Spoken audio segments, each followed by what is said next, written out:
अस्सलामुअलैकुम वरहमतुल्लाहि बरकातहू। क्या हाल हैं व्यूअर्स, उम्मीद करते हैं कि आप सब खैरियत से होंगे। अल्लाह ताला आपको खुश व खुरम रखे। आज का हमारा टॉपिक है कि आपकी खेती की हिफाजत और दूसरा जो है ना खेती में पैदावारी बेहतर करने का मुजरबात अमल। अल्लाह ताला के हुक्म से हमारा चैनल सब्सक्राइब कीजिए, शेयर कीजिए। अब प्यारे भाइयों, बढ़ते हैं अपने टॉपिक की तरफ। आज का जो हमारा टॉपिक था वो हमने पहले ही आपको बता दिया है, खेतों की हिफाजत, यानी कि बाकी जो खेतों के मामलात हैं, आपको कोई दुश्मन सज्जन जो है वो आपको जैसे कि आपकी जो है ना पैदावार बेहतर नहीं आती, तो ज़ाहिर बात है अल्लाह ताला की तरफ से तो सब भी बेहतर होता है।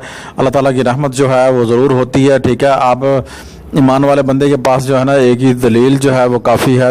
जैसे कि हम देखें, 1 गुना देंगे तो 70 गुना मिलेगा। वो तो मिसाल बिल्कुल आज अल्हम्दुलिल्लाह कई सदियों से सच है कि हम ज़मीन के अंदर जो है एक जो है बीज की बोरी डालते हैं और हमें जो है ना हम वहाँ से जो है ना हज़ारों बोरियाँ 70 गुना जो है ना निकालते हैं। प्यारे भाइयों, तो ज़ाहिर बात है अल्लाह ताला की ज़ात जो है ना वो तो 70 गुना देने वाली ज़ात है। और आप भी जो है ना अल्लाह ताला की राह पर जो है ना कुछ भी सदका खैरात जो है ना ज़रूर कीजिए। तमाम जितने भी जो काश्तकारी करने वाले हज़रात हैं उनसे जो है ना हमारी जो है ना इल्तमास है वो हो सके तो ज़रूर करें, बाकी उनकी अपनी ज़ाती मर्ज़ी है, ठीक है। तो हमारा तो मकसद सिर्फ जो है ना आपको जो है ना गाइड करना था। और आपने जो आयत सूरत बकरा की आयत नंबर 18 जो है सुम्मुन बुकमुन उमयुन फी ला यरजाऊन जो है ना आपने ये पढ़नी है, ठीक है।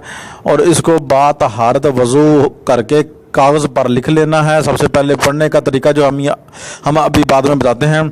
कागज़ एक लेना है, साफ कागज़ लेकर उसके 4 टुकड़े कर लेने हैं और गीली मिट्टी ले लेनी है। आपने गीली मिट्टी लेकर उसके अंदर आपने उसको एक एक करके एक नक्श को जो है ना गोलियां बना लेनी है। 4 गोलियां आपने बनाकर रख लेनी है। इस नकोश मिट्टी में डालकर जिस खेत में ज़मीन में फसल कम हो या ना होती हो, ठीक है, तो उसमें आपने जो है ना ये उसी खेत की लेनी है, ठीक है।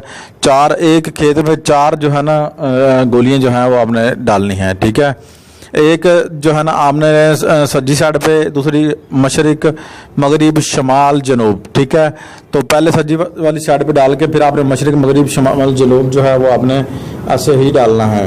तो शमाल जनूब मशरिक मगरिब जो है ना ऐसे ही आपने डालते रहना है, ठीक है। हर खेत के अंदर इसी तरह डालना है। और बाकी आयत मुबारक हमने पहले आपको बता दी है, आपने उसे ही जो है ना पढ़ना है। और उसकी ज़कात पढ़ने का तरीका यह है कि आप हर इशा की नमाज के बाद जो है आप 1300 मरतबा जो है ना इस आयत को पढ़ेंगे। आप 21 दिन तक पढ़ें, उसके बाद जो है ये काम करें इंशाल्लाह। अल्लाह ताला के हुक्म से इंशाल्लाह आपका जो मसला है वो पैदावारी वाला इंशाल्लाह कभी भी नहीं आएगा। इंशाल्लाह बिल्कुल फिट हो जाएगा और आपका काम हो जाएगा अल्लाह पाक के हुक्म से। अगर आपको कोई सवाल है हमारे कमेंट बॉक्स में पूछिए, हमारे व्हाट्सएप नंबर पर रब्ता कीजिए, हमारा चैनल सब्सक्राइब शेयर लाइक कीजिए। अस्सलाम वालेकुम रहमतुल्लाहि व बरकातहू।